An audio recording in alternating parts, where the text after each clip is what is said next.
साहसी कथा आपण पाहिल्या. साहसी कथा म्हणजे दर्यावरती सिंधबाद आहे. त्याच्यानंतर तुम्हाला ब्रेव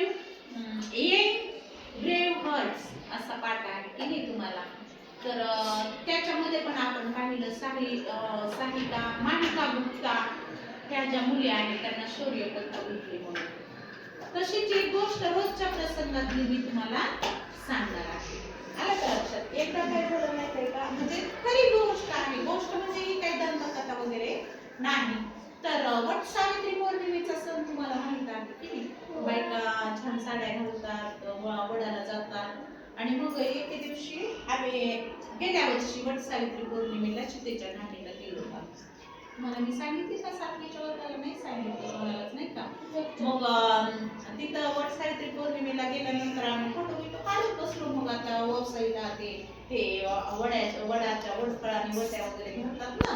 आम्ही थांबलो फोटो काढायला. तितका इतक्यामध्ये आम्हाला जोर जोरात बायका वरडल्याचा आवाज आला. मग आम्ही घाईघाईनं वर आलो. ते सीताची मम्मी थोडी खाली आहे आणि तिथं एक बारव आहे. 5-6 बरंच बारव आहे. आणि मग त्या बारवामध्ये एक मुलगा काय सांगतो, वर तुमच्या वयाचा म्हणजे 6वीचा मुलगा असेल, तो 6वीच्या वर्गात होता. वरतून त्याची उतारणाची सायकल आणि ते डायरेक्ट त्या बारवाच्या कोडाला टच झाली. ते सायकल राहिली बाहेर आणि तो गेला मग बारवामध्ये पडला. आणि 50 बायका होत्या. 50 बायका होत्या आणि मग सगळ्या लागल्या वरडायला. रोडनं तर कुणीच जायला नव्हतं त्या दिवशी. सण होता, कुणी नव्हतं, माणूस पण नव्हतं कुणी. किती आवाज मारले तरी पण काही माणसं येईना झाले, काही नाही. आणि खाली असं गावाच्या बाजूला आहे ना थोडं लांब वरती. आणि मग कुणीच नाही आलं. मग पाहता तर कोणालाच येत नव्हतं. पोहायला पण येईना कुणाला, म्हणजे येतच नव्हतं. बायकांना सहसा पोहायला येत नाही. सगळ्यांनी पोहायला शिका. मग पोहायलाही येत नव्हतं. मग मी काय म्हटलं माहितीये का, मी म्हटलं तुम्ही काय करा, मला थोडी मदत करा. आपण काय करू, थोडा हाताबिताला आलं तर बघू. गटांगळ्या खायला होता तो मुलगा. मग बायका म्हणल्या नाही म्हणलं ते काय म्हणतंय, पाण्यातलं माणूस पाण्यात ओढून घेते ते. आणि मग आपण पण बुडत, आम्हाला काय पोहता येत नाही. नको म्हटलं तुम्हाला लांबाई काही तुम्हाला वाटतंय तुम्ही तरी बघा म्हटलं, आवाज द्या इकडं कुठं वर आरडाओरड्याने येईल म्हणले आता तुम्ही. पण मला एक डोक्यात विचार आला की आपण जर थोड्या वेळ थांबलो तर काय होईल. हा मुलाचा श्वास बंद होईल, पाण्यामध्ये बुडल्यावर श्वास बंद होईल की नाही. आणि म्हणून मग मी काय म्हणलं, आपण काय करू, प्रयत्न तर करू. त्याचं नाव लोखंडे होता. लोखंडे नावाचा मुलगा होता बरं का तो, सांगलीचा. मग मी काय केलं, मी थोडं असा हात वगैरे केला, सायकलच्या चाकामध्ये पाय घातले आणि असं आडवं पूर्ण झाले तरी पण तो माझ्या हाताला नाही यायला. त्याला काही धरायचं वगैरे कळच ना.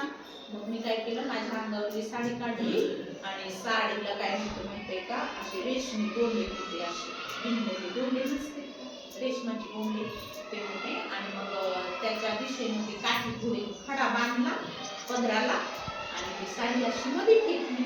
पण त्याला काही धरायचं कळना. पण योग चांगला होता त्याच्या काय झालं, कानाला ते गोंडा अडकला. ते रेशमी गोंडा आहे ना, असा याला साखळी असते ना, तो गोंडा याच्या कानाला अडकला. मग आलगं जाते अडकल्यानंतर काही मुलं अडकलं. मग त्या वेताळताई म्हणून माझ्यासोबत होत्या. मग हाताला म्हणलं त्या गोंड्यानं असं खेचलं पुढं आणि मग तो माझ्या बोटाला लागलं. गपकन म्हणलं बाहेर काढला. मग फिरवला, पालथा घातला आणि त्याला काय केलं, तुळवलं थोडंसं एका पायानं. आणि मग तो मुलगा थोड्या वेळानं सावध झाला. बघा, असे प्रसंग येतात आपल्या जीवनामध्ये. प्रसंगावधानानं आपण काय करायचं असते, त्याच्यावर नीट विचार करून मात करायचे. आता 50 बायका होत्या, पण 50 बायका देखत मला वाटलं, म्हणजे मी जर विचार केला असं की नाही बाबा आपण आज सण आहे ना, आपण कशी साडी काढायची, कशी फेकायची, मग असं विचार केला असता तर मुलगा त्याच्या आईला लोखंडेबाईला एकुलता एक मुलगा होता बरं का. त्याच्या आईला एकच मुलगा होता. आणि मग त्याची आई इतकी रडायला लागली. म्हणजे मॅडम तुम्ही नसते तर माझं मुलाचं काय. म्हणलं ईश्वर आहे, पण तुम्हाला सांगायचा उद्देश हा आहे की आपण कोणता पण कठीण प्रसंग आला, कोणतं पण संकट आलं तर आपण काय करायचं माहितीये का, आपण प्रसंगावधानानं विचार करायचा. आपला तर जीव वाचवायचा, आपला जीव धोक्यात घालायचा नाही. म्हणजे घातला तरी पण आपण सेफ्टी निघलो पाहिजे. आलं का लक्षात. पण दुसऱ्याचा पण जीव वाचवला पाहिजे, वाचला पाहिजे.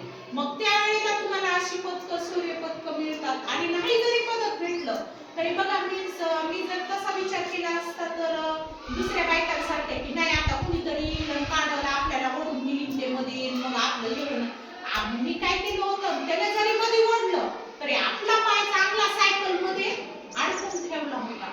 आणि मग अशा प्रकारे तुम्ही एखाद्या प्रसंगी कधी तुम्ही पोहायला तर तुम्ही सगळे शिकाच. आलं का लक्षात? पोहायला प्रत्येकाला यायलाच पाहिजे.